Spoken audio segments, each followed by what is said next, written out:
Cari amici, bentrovati. Anche oggi per la rubrica Siciliano Doc parleremo di poeti e poesia. Ci vediamo dopo la sigla.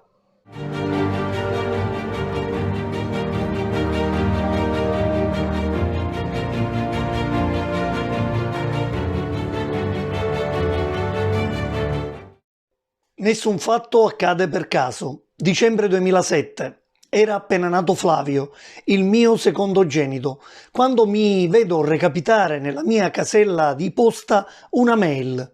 Il mittente, un certo Giuseppe Gerbino, che avevo visto qualche giorno prima in un recital di poesie a Bruca.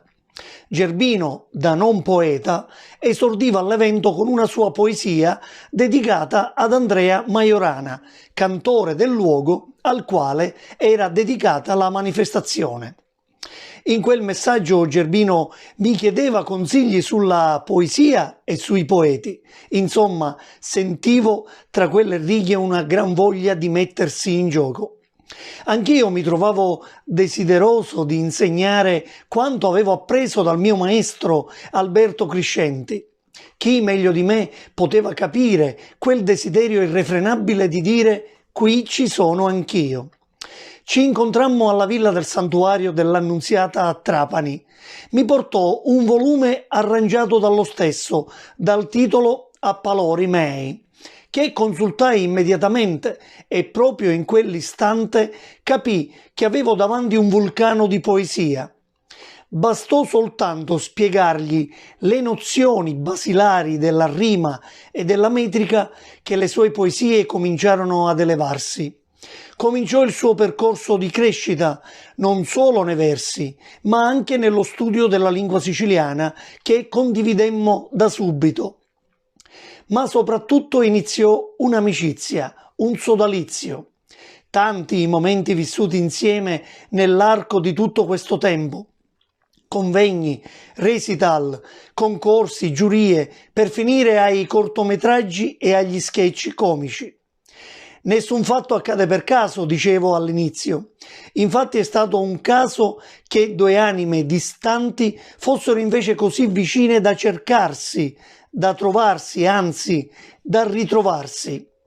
Grazie a lui ho ristabilito il rapporto con Castellammare del Golfo, di cui la mia famiglia, dalla parte di mio padre, è originaria.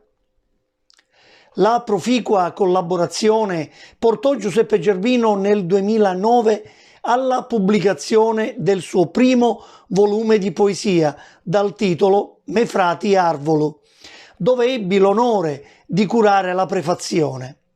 Scrissi di lui queste parole. Egli è uno del popolo, che vive nel popolo, educato ad apprezzare le piccole cose della vita e in questa realtà, che sembra invece proiettata verso l'esteriorità delle cose, Gerbino conserva gelosamente quelle virtù come rispetto, amore per il prossimo, disponibilità, elementi che lo contraddistinguono prima come uomo e poi come poeta.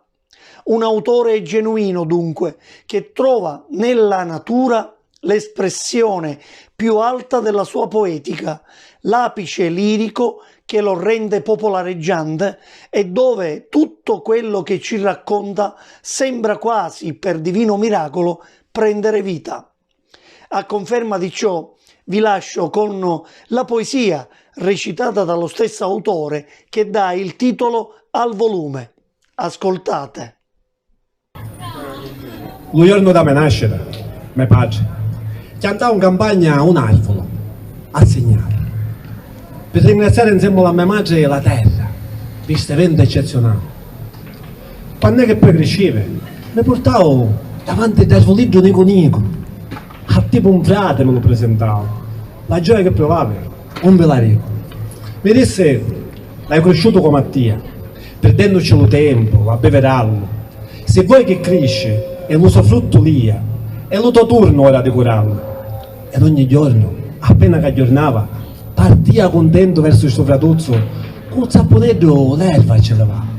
Cercava un gatto d'acqua dello puzzo, e mi ricordo come ci parlava, contandoci le gioie, le tristizie. Poi mi sentia, aspettando che mi dava risposte a tutte quante le incertezze.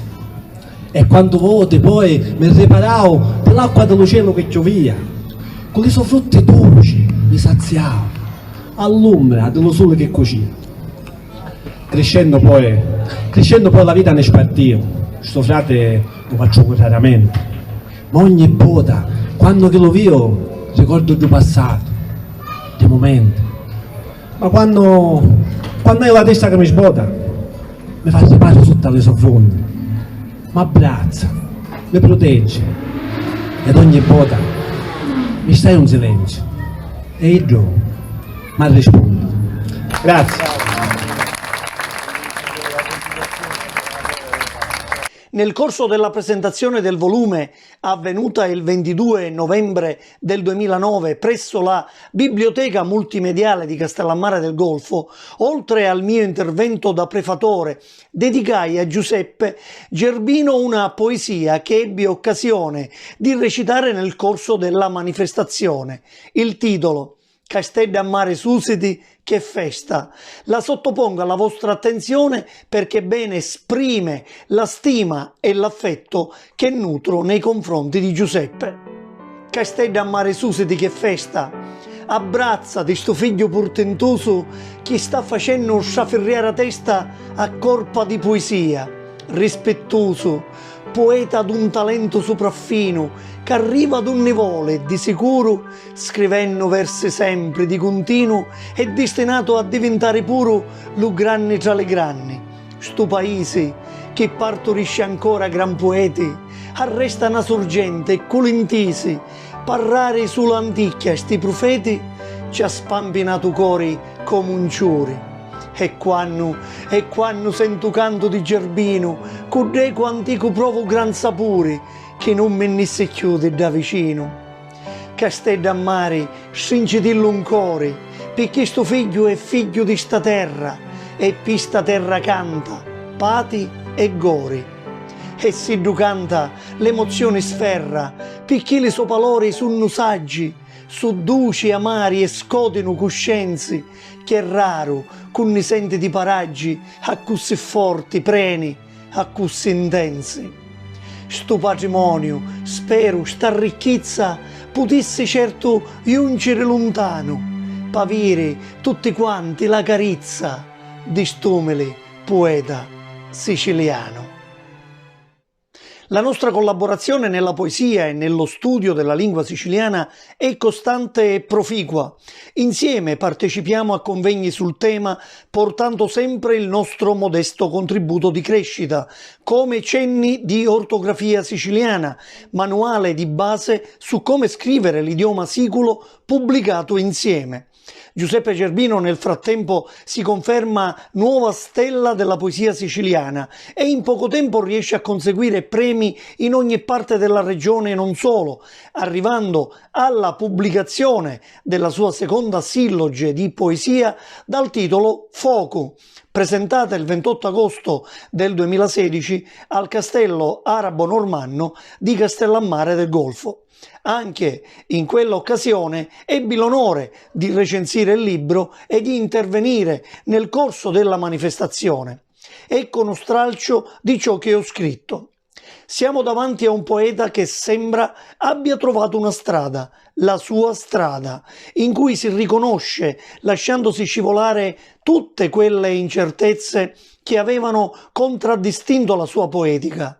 E quando che hai la testa che mi svota, mi va al riparo sutta le sue frunne. Oggi il poeta ricerca costantemente se stesso in relazione a ciò che lo circonda, riuscendo a trasmettere con intensità lirica la sua vera personalità, il suo pensiero superbo. Nuggio ti tocca, manco con la mente. Ma adesso ascoltiamo una poesia recitata dallo stesso Gerbino dal titolo Nuggio ti tocca, tratta da Foco.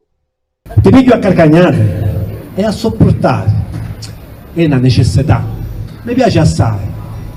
Poi ti cafoggio pugna quanto mai, ma tu sopporta, non ti lamentare.